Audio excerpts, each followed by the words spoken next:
বুদ্ধি যার, বল তার। এই পৃথিবীতে যারা দৈহিক বলে বলীয়ান তারাই যে কেবল শক্তিশালী এমন নয়। এমন অনেক ঘটনা আছে, দেখা গেছে যে অনেক ক্ষুদ্র, অপেক্ষাকৃত দুর্বল জীবেরাও অনেক শক্তিশালী বৃহৎ জীবদের পরাজিত করেছে। কিসের জোরে? না, দৈহিক জোরে নয়, তাদের বুদ্ধির জোরে। অতএব দৈহিক বলই যে আসল বল নয়, আমাদের বুদ্ধির বলই যে আসল বল, সে কথা ইতিহাসের বহু গল্পকথায় প্রমাণিত হয়েছে। তেমনি একটি সুন্দর গল্প তোমাদের বলব। মন্দার পর্বত নামে একটি সুপ্রাচীন পর্বত রয়েছে, যার চারপাশের বিস্তীর্ণ এলাকা গভীর জঙ্গলে আবৃত। সেই গহন অরণ্যে হরিণ, খরগোশ, কাঠবিড়ালি, ঘোড়া, গাধা, বনবিড়াল, ময়ূর, কোকিল, টিয়া ইত্যাদির মতো সাধারণ পশুপাখি থেকে শুরু করে হাতি, জিরাফ, বাঘ, হায়না, নেকড়ে ও সিংহদের মতো বলশালী পশুরাও বাস করত। সেই জঙ্গলে দুর্দান্ত নামে এক বিশাল সিংহ বাস করত। তার নামের সঙ্গে অর্থপূর্ণভাবে সেই সিংহটি ছিল দুর্দান্ত দাপুটের, শক্তিশালী ও তেমনি হিংস্র। সে নিজেকে বনের রাজা বলে ঘোষণা করেছিল।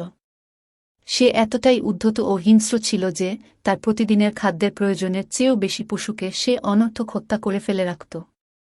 এমনকি জঙ্গলের অন্যান্য বাঘ সিংহরাও তার সঙ্গে যুদ্ধে পেরে উঠত না, তাকে ভয় পেত। নির্বিচারে সেই দুর্দান্ত নামক সিংহটির এভাবে পশুহত্যার নেশার ফলে একদিকে যেমন বনে পশুপাখির সংখ্যা কমে আসছিল, তেমনি বনের পশুপাখিরাও তার অত্যাচারে অতিষ্ঠ হয়ে উঠেছিল।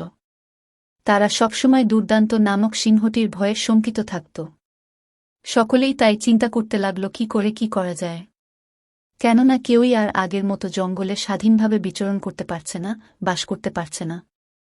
সবসময়ই ভয় ভয় ভাব। এই বুঝি দুর্দান্ত সিংহটি এসে পড়ল। অবশেষে বনের সকল উপদ্রুত পশুপাখিরা গোপনে একটি সভার আয়োজন করল।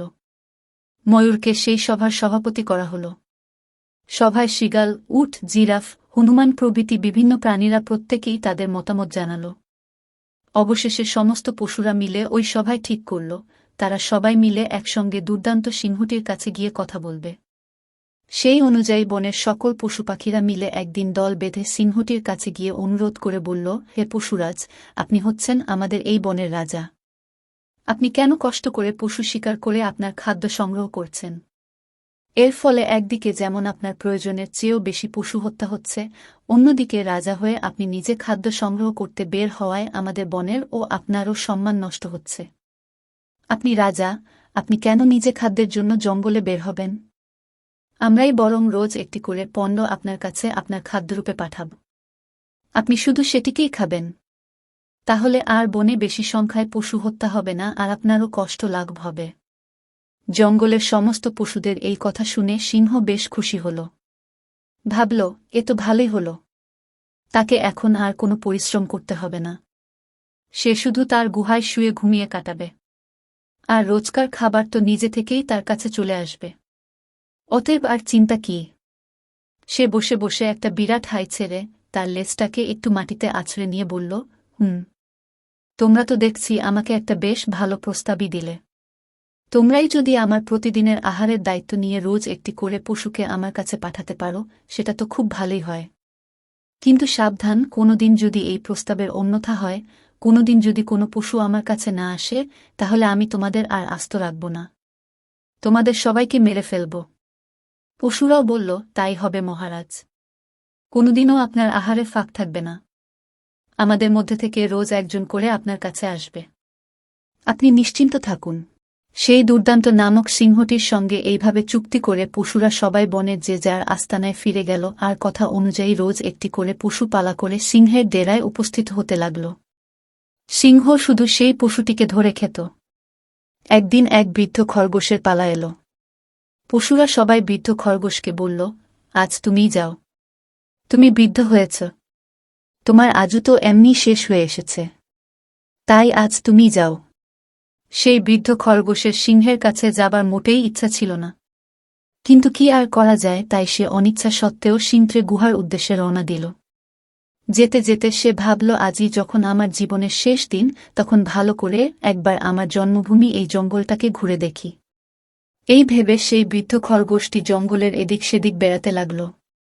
এইভাবে সে যখন জঙ্গলে ঘুরছিল, তখন সে জঙ্গলের এক জায়গায় একটি পরিত্যক্ত কুয়ো বা ইদারা দেখতে পেল।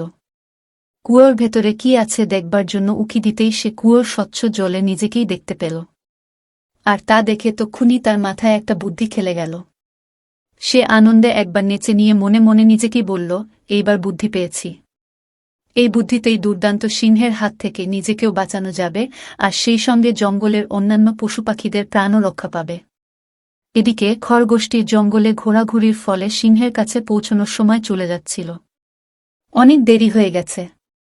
সিংহটিরও খুব খিদে পেয়ে গেছে। সে ভাবতে লাগল, কি হল, আজ কেউ আমার কাছে আসছে না কেন? সিংহটি ক্রুদ্ধ হয়ে জঙ্গল কাঁপিয়ে একটা হুঙ্কার ছাড়ল। জঙ্গলের অনেক দূর থেকে সেই হুঙ্কার সবাই শুনতে পেল। খরগোশও সেই আওয়াজ শুনতে পেয়ে তাড়াতাড়ি সিংহের গুহার দিকে রওনা দিল। গুহার কাছাকাছি যেতেই তাকে দেখতে পেয়ে সিংহ বলে উঠল, কি রে, আজ এত দেরি হলো কেন? খরগোশ হাঁফাতে হাঁফাতে বলল, মহারাজ, আমি তো ঠিক সময় মতোই আসছিলাম, কিন্তু পথে আরেকটা সিংহ আমাকে আটকে দিয়েছিল। সে আমাকে আসতে দিচ্ছিল না, খেতে চেয়েছিল। সে বলছিল যে সেই নাকি এই বনের রাজা। আমি কোনোরকমে তার হাত থেকে পালিয়ে এসেছি। খরগোশের এই কথা শুনে দুর্দান্ত নামক সিংহটি দারুণ রেগে গেল। সে বলল, কি, কার এত সাহস যে আমি বেঁচে থাকতে সে নিজেকে রাজা বলে? আমারই খাদ্যের পথ আটকায়। কোথায় থাকে সে? চল, আমাকে দেখিয়ে দে, আজ ওকে শেষ করব। খরগোশ এইটাই চাইছিল। সে সিংহকে সেই পরিত্যক্ত কুয়োর সামনে নিয়ে গিয়ে বলল, মহারাজ, আমি ওকে এখানে ঢুকতে দেখেছি, মনে হয় ও এখানেই থাকে। সিংহ তখন ওই কুয়োর মধ্যে উঁকি দিতেই তার নিজের ছায়া দেখতে পেয়ে ভাবল, ওই বুঝি আরেকটা সিংহ। সে গর্জন করে উঠতেই কুয়োর মধ্যে তারই গর্জন প্রতিধ্বনিত হয়ে ফিরে এল। সিংহটি ভাবল, কুয়োর ভেতরকার সিংহটি বুঝি তাকে দেখে গর্জন করছে। সে তখন কুয়োর ভেতরকার সিংহটাকে ধরবার জন্য কেশর ফুলিয়ে ঝাঁপিয়ে পড়ল, আর উঠতে পারল না। ওই কুয়োর জলেই ডুবে মরল। বুদ্ধিমান খরগোশও আনন্দে নাচতে নাচতে নিজের ঘরে ফিরে যেতে লাগল। অত্যাচারী সিংহের মৃত্যুর খবর সারা জঙ্গলে ছড়িয়ে পড়লে পর সমস্ত পশুপাখিরা খরগোশকে মাথায় তুলে আনন্দে নাচতে লাগল। আর এভাবেই গায়ের জোরের চেয়ে বুদ্ধির জোরের জয় হল। হিতোপদেশের বুদ্ধির যস্য বলম।